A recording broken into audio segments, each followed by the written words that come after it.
massive announcement. I'm opening a theme park in Riyadh, Saudi Arabia on November 13th. People ask me all the time, Mr. Beast, I want to compete in one of your videos. Well, now you can. This theme park is filled with some of the craziest challenges and most insane prizes we have ever given away. Like all theme parks, we have roller coasters, we have drop towers, we have all that usual stuff. But in Beastland, we also have custom-made games that are inspired off our YouTube channel. This theme park is going to blow your mind, and tickets literally just went live. Beastland opens on November 13th as part of Riyadh season. You can book your tickets through WeBook. Guys, this is going to be awesome. I'll be there opening day. Make sure you buy your tickets before they sell out. Mr. Beast used to feel like the golden boy of YouTube, the guy who gave away islands, cured blindness, planted forests, and acted like the world's most energetic charity machine. People treated him like some kind of creator superhero who could do no wrong.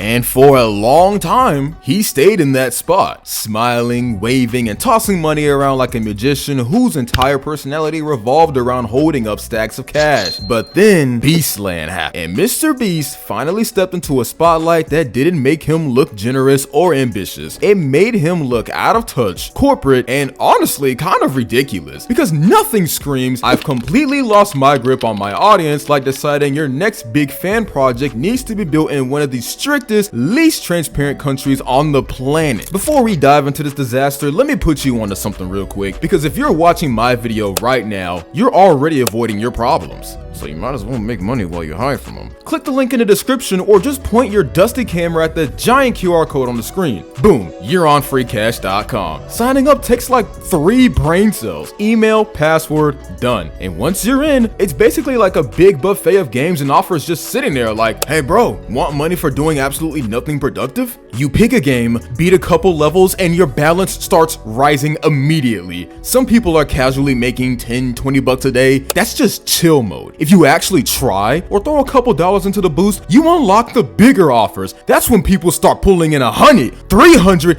even $500 from one task just for playing. That's wild. And before you say, I'm not spending anything, cool, you don't have to. Stay on the free stuff and you'll still earn. The whole point is turning your doom scrolling addiction into cash instead of free screen burn. Cash out is stupid easy. PayPal? Yup. Gift cards? Obviously. No scams, no hoops, no verify your soul nonsense. So hit the link in the description or scan the QR code. Sign up for free, start stacking money in your spare time, and because you use my link or code, you get a free $5 bonus just for existing. Literally free money. Now, at first glance, Beastland looked like the dream collab nobody asked for, but everyone got curious about. Bright colors, giant props, oversized rides that looked like they were ripped directly out of one of his thumbnails. It was the kind of environment that made you think he finally snapped and decided to physically live inside his own YouTube channel. But the longer you look, the more the colors started to peel off. This wasn't some whimsical fan paradise. This was a man cashing a check so large you could probably see the zeros from space. I'm first in line at MrBeast Land. Thank you. I'm the first into Beastland. Can you win prizes in here? Yes. I'm the first one with a wristband. Let's go through the beast. Here's the map of Beastland. Let's go find the prizes. There's 3 vaults here, gold, bronze, and silver. A crowd is forming in front of the 3 safes. The teleprompter says Chandler and Mr. Beast are gonna be here. Hey guys, nice meeting all of you. I'm never washing his hand. Hey, go ride on the rides. Don't hang out. He's walking around the park and chaos is following wherever he goes. I even found Dream at the MrBeast Festival. How's it going? Yes! Nice to meet you, man. Nice to meet you. Let's go into the MrBeast store. Beastland hoodies, 3 different Beast Lab toys, Beastland backpacks. Can I buy a Beastland hat? And the location choice? Saudi Arabia. Not somewhere convenient. Not somewhere fans can access easily. Not a place with basic freedom of expression. No, no. He went with a country known for strict control over filming, public behavior, and overall transparency. A place where the government can make you delete your footage, fine you for recording anything they don't like, and decide what counts as acceptable public behavior. Mr. Beast tried to present Beastland like it was this global gift, something meant to bring people together. But when people started digging, they found out it wasn't built for fans at all. It was part of a massive government-funded entertainment project. Well, turns out he didn't just choose Saudi Arabia, he was paid to be there, paid to set up camp, paid to slap his brand onto a 45-day desert pop-up that would disappear as fast as it arrived. And you could tell it wasn't built for longevity. Today we're at Beastland by MrBeast here in Riyadh and his opening day, so come with us and check out what there is to do inside. Let's go. We're now inside Beastland and it looks absolutely incredible, and we've noticed that there is a countdown over here for some reason, so they're saying get to the stage. We need to go. We need to find out what's going on. There's a little meet and greet area over here. We don't actually recognise anyone yet though. Something massive is waking up at Beast Arena. You know, you got the wristband, and when you play the games,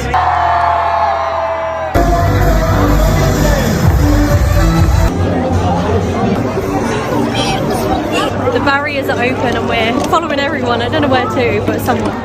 So there's all the money. I can't remember what the top prize was, but there's about 300,000 riyals in one of these. So we headed through to the Beast Arena and there was so many different games that you could take part in. This one I was definitely not giving a go, the bungee jumping, but it was so much fun and you can buy a wristband with all the games included. Or if you simply just want to enter and enjoy Beastland in the whole experience, then it's only 25 SAR per person. They had so many merch shops around with all of the Feastables and limited edition merch, which was actually very affordable. As well as all the games that are inside Beast Arena, which are inspired by the show, there was also carnival games, rides, and so many food stalls. It was so much fun, and just being here was such a good vibe. I definitely recommend checking it out before it ends in 45 days. Everything looked temporary, like the world's most expensive group project that everyone forgot about the minute they turned it in. Then people came across the park's terms and conditions, and the whole vibe shifted from mild confusion to complete rejection. No professional cameras allowed, no re-entry once you leave, organizers not responsible for injuries or death, guests automatically consenting to being filmed by them, and the public taste laws, which basically meant one wrong recording, one wrong angle, one moment of filming something the authorities didn't approve, and you could be hit with massive fines or forced to erase your footage. It's almost ironic that the most filmed man on YouTube built an entire project in a place where filming the wrong thing could basically ruin your life. Imagine running a theme park where the second something dangerous happens, the government swoops in and wipes the evidence like a motherboard getting factory reset. The whole situation made the park feel less like a fun destination and more like a brightly colored fog machine designed to push a polished image. All of this made the moral questions start to stack up. MrBeast had hundreds of places in the world he could have built something safe, accessible, and transparent. Instead, he went for a country with long histories of censorship, harsh civil restrictions, and extreme worker exploitation. And that brings us to the part of the story that everyone tried to pretend wasn't happening: the labor. You do not build a giant pop-up amusement park in the middle of the desert without workers. And in that region, the track record for labor conditions is grim. Migrant workers have suffered under systems that trapped them, restricted their movement, underpaid them, and often left them working in brutal heat for long hours. There have been thousands of reported deaths connected to major construction projects. It's not gossip. It's documented reality. So when Beastland appeared with massive structures, giant games, equipment, scaffolding, lighting rigs, and everything else, people asked the obvious question: who built it and under what conditions? And of course, we'll never really know, because the filming restrictions prevent the public from witnessing, documenting, or sharing anything that happens behind those bright signs. Any accident, any issue, any injury, gone, erased, overwritten by strict rules that protect the image, not the people.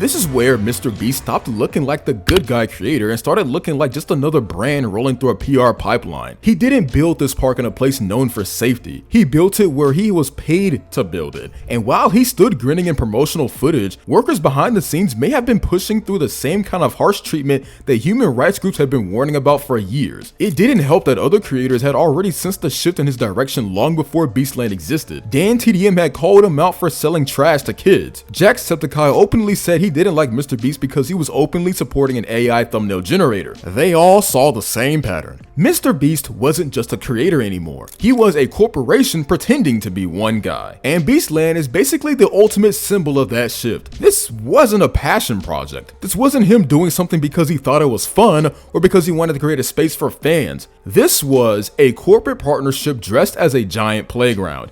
A shiny wrapper covering a deal that benefited branding goals far more than the people who actually watch him. His whole brand is built on being approachable, relatable, generous, and entertaining. But Beastland exposes how far he's drifted from that. And then there's the fact that Beastland wasn't even permanent. It was a 45-day attraction, a temporary setup built for hype, not history. After it closed, the rides got packed up and the sand went back to being sand. Nothing lasting, nothing meaningful, nothing that would stand as a part of his legacy. It was all just smoke, lights, and a paycheck big enough to make even MrBeast smile wider than usual. When we were talking about MrBeast controversies, it's like, in a certain sense, now that he's had them, they know that it doesn't really matter anymore. Like, of course, there are still worse things he could do. I think there are things that he could do that would, like, break down the empire. But I do think that these companies and these brands have realized over the past, like, 5 years in particular, that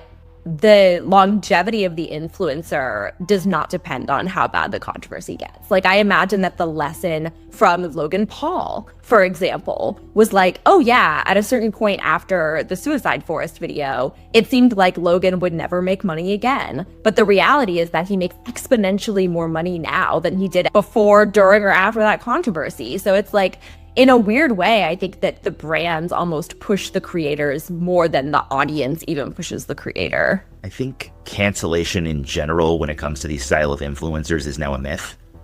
I don't think an influencer outside of an extreme grooming or sexual assault scandal can't bump back from any sort of controversy at this point. You know, Trisha Paytas is doing better than she's ever done before. Jeffree Star is still thriving. Dr. Disrespect still exists. Oh, Guy Beam is he's doing photo shoots and thriving with his weird audience. Because you can't be really canceled anymore, because you find all it takes is a weird niche audience that can fund your content for a really long time. You don't really need to go mainstream. You know, the Guy Beam, I'm not calling him the Doc, I refuse, is never going to hit that same level that he hit in the, pre-2020 TwitchCon era. He's now sort of cemented himself as an anti-cancel culture warrior. And the audience that's fallen for it is willing to give him enough that he can survive. Influencers don't need to be for everyone anymore. They can just sort of find their micro niche and thrive in a way that really didn't work just 5 years ago. What makes it worse is that he didn't acknowledge any of the serious concerns. Not the filming rules, not the safety questions, not the labor issues, not the moral arguments. He kept it all surface level. Promotions, photos, exciting clips, as if ignoring the problems would make them disappear. But it didn't. It just made him look more disconnected. And now people are starting to view him differently. The untouchable creator image is fading. He's no longer the people's favorite guy handing out cash to strangers on a whim. His actions look more calculated, more strategic, more corporate. He's expanding into food, apps, restaurants, AI tools, and brand partnerships that don't always align with the persona he built. The truth is that MrBeast isn't falling off. He's still massive. His videos still break records. His influence is still huge. But something shifted. He stopped looking like the fun creator who loved wild experiments. Now he looks like a corporation wearing the skin of it, exactly holding back when the Beastland news dropped. The internet took one look at the situation and immediately started peeling it apart like a group project gone wrong. The vibes were not supportive, to say the least. They were confused, annoyed, and honestly kind of entertained by how unhinged the whole thing already felt. One person said, "A MrBeast theme park is just unnecessary. Like, what are gonna be the attractions?" Honestly, a fair question, because so far the only confirmed attraction seems to be pure chaos.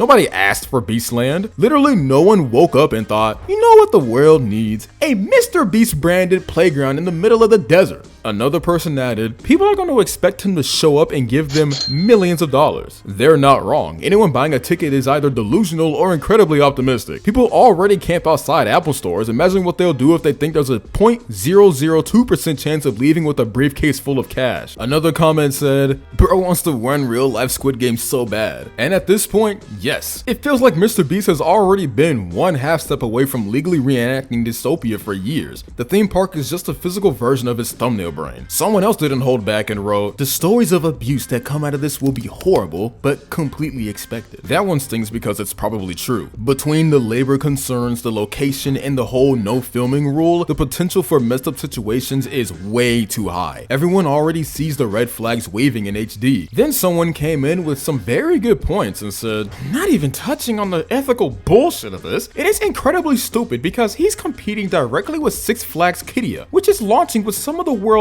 fastest, tallest, and supposedly best roller coasters. I have no idea what MrBeast thinks he can accomplish here. Theme parks cost hundreds of millions of dollars to build, especially ones ambitious enough to stand out in Saudi Arabia. If he actually wants to draw attention away from Qiddiya, he's going to need a miracle. This screams, I'm trying to pump money from investors to me. And they're not wrong. MrBeast isn't even playing in the same league. Qiddiya has government money, engineering teams, and coasters designed to make grown adults cry. Beastland looks like a traveling carnival that got dipped in sponsorship money. And then someone went full dark humor with taking money bets on how many slaves will be used to build this theme park. The joke is brutal, but the real world context is even more brutal. People are mentioning this because of the well-documented, horrifying labor issues in the region. So the fact that this is even becoming a punchline says everything.